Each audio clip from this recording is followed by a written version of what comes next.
Time for the market report. Prices still climbing. And it looks like global trade is the reason. The WASDE report can give us some insight and we'll cover it. But first, the numbers. What were the week's biggest gains and losses? And then this month's WASDE report. What did it have to tell us? And finally, an expert's thoughts on what the current global trade situation looks like and how it impacts American farmers.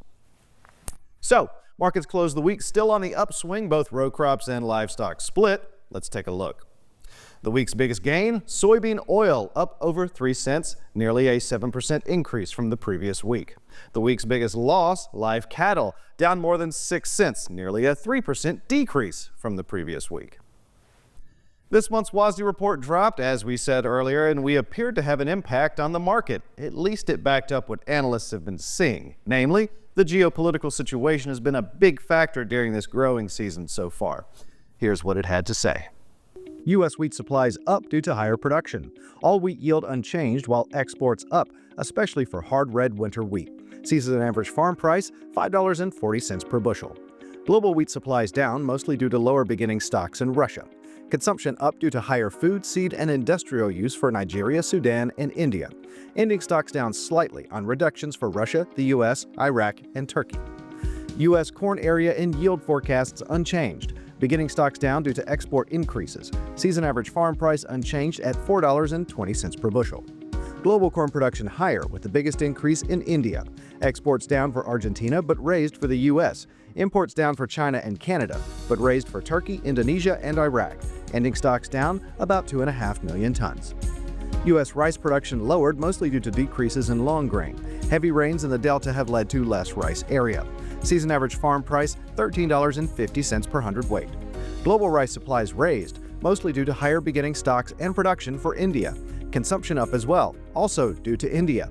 Trade and ending stocks increased due to India, Pakistan, and Bangladesh.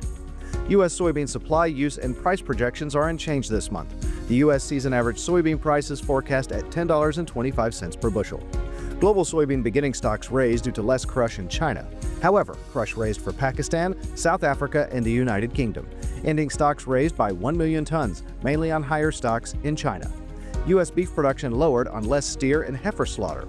Pork production unchanged, while broiler production raised. Egg production lowered due to HPAI and laying flocks.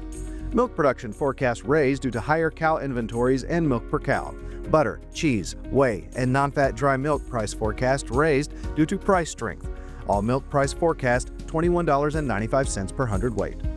U.S. cotton harvested area lowered due to heavy rains in the Delta. As a result, production down 500,000 bales. Both beginning and ending stocks lowered due to increasing exports. Season average farm price 62 cents per pound.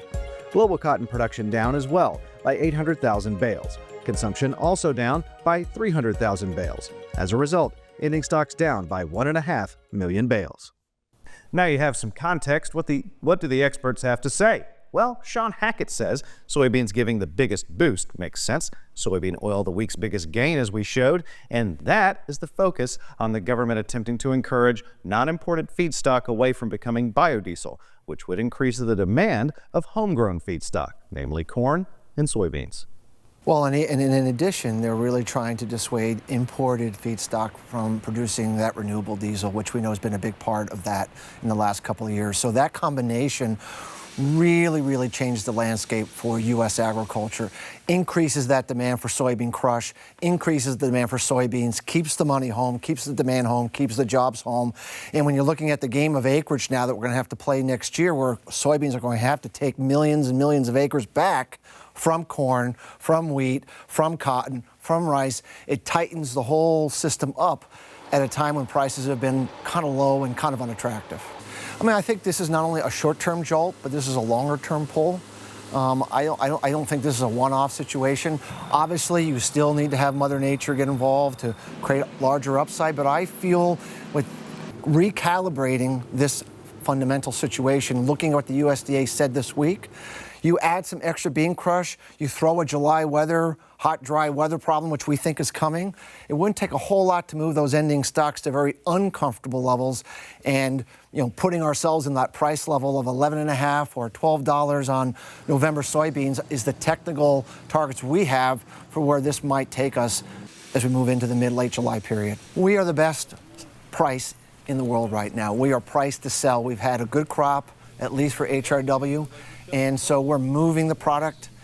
Russia continues to lower their exportation.